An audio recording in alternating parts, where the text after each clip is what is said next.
Hi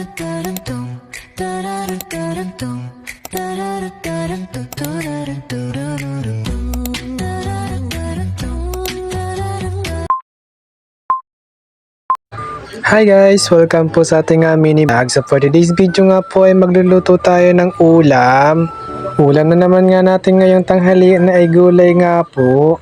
Itong gugulayin ko nga po ay dahon ng balinghoy. Ang gagawin nga luto namin dito ay gagatawan nga po namin ito. Wala na naman nga po maisip na maulam, kaya naman po ito nakita po namin itong dahon ng balinghoy, dumami naman nga po ito. Kaya naman po ito na lang po yung naisipan naming ulam ngayong tanghalian. Sakto naman nga po na may magulang ng nyog doon po sa puno ng nyog na andito po sa amin. Kaya naman po tamang-tama ito ngayong ulam ngayong tanghalian. Okay na nga po ito kaysa naman po magulam tayo ng asin. Bukod sa libre na nga po ito, masarap naman nga din po ito. Lalo na po kung tamang-tama yung pagkakaluto ng gulay na ito. Ito nga pong dahon ng balinghoy dito sa amin ay marami naman po dahil palagi pong umuulan dito sa amin. Palagi nga pong nakukuhaan po itong kamuting kahoy ng talbos nga po nito, pero mabilis naman po itong magtalbos. Palagi po kasing naulan dito sa amin, kaya naman po ganyan po siya kabilis magtalbos. Maganda po talaga kapag meron tayong sariling tanim dito sa atin dahil palagi po tayo nakakuha ng libre. Dahil kapag bumili po tayo sa sentro ng talbos ng kamuting kahoy, nasa 20 pesos or 25 patas nga po ito.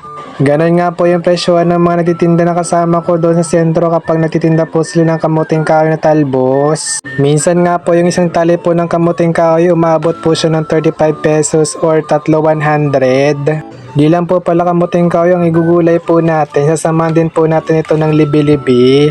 Nakita po kasi namin na meron mga talbos ng libi-libi po dito sa amin, kaya napag-isipan po namin na isama na lang nga po ito. At dito naman nga po sa part na ito ay nasikas ko na po yung panggata po natin na 2 pirasong nyog. Ako nga rin po pala ang kumuha ng nyog na ito doon po sa puno nito. 4 na piraso nga po yung nakuha ko po doon sa puno ng nyog nga dito sa amin.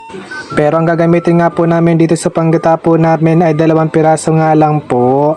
Saktong-sakto na nga po yung 2 pirasong nyog dito sa gugulayan po natin na kamuting kahoy. Tapos ko na po palang mabunutan itong 2 nyog po natin, kaya naman po kikiskisin na po natin ito gamit po itong kiskisan po natin.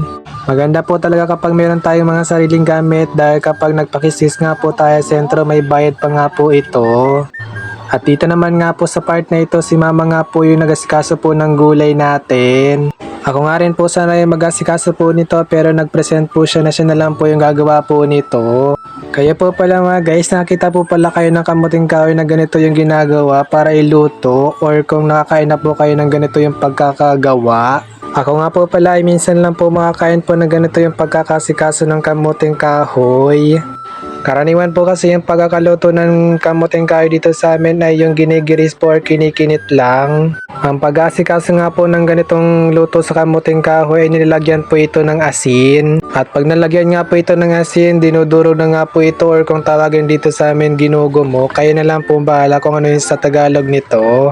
Habang nga po pala inasikaso yung ating kamuting kahoy, ito naman po ay nagsain na nga po pala kami dito. Mabilis nga din pong naluto yung ating sinaing, kaya naman po ito naman po inasikaso na po natin yung panggata po natin sa ating kamuting kahoy na gulay. 2 nyog nga po yung nagamit po natin dito, kaya naman po gagamitan po natin siya ng 2 basong tubig. Para po yung ating panggata po natin sa ating gulay na kamuting kahoy ay hindi naman po siya sobrang labnaw. Nga po ay nalagyan po natin siya ng mga pampalasa katulad na lang po ng sibuyas, bawang, luya at yung ating asili. Nilagyan din po pala yan ng asin. Habang nga po hinihintay po natin na kumulo yung ating gata, ito naman po inasikaso na po ni mama yung ating libi-libi na isasama po natin sa kamuting kahoy.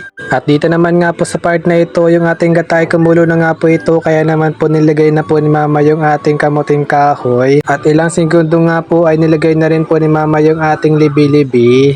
At hinalo-halo nga po ito para naman po maging pantay yung pagkakaluto nga po nito. Dito nga po ay luto na po yung ating gulay na kamuting kahoy na may kasamang libi-libi, at nilagyan din po pala yun ng mga pampalasa.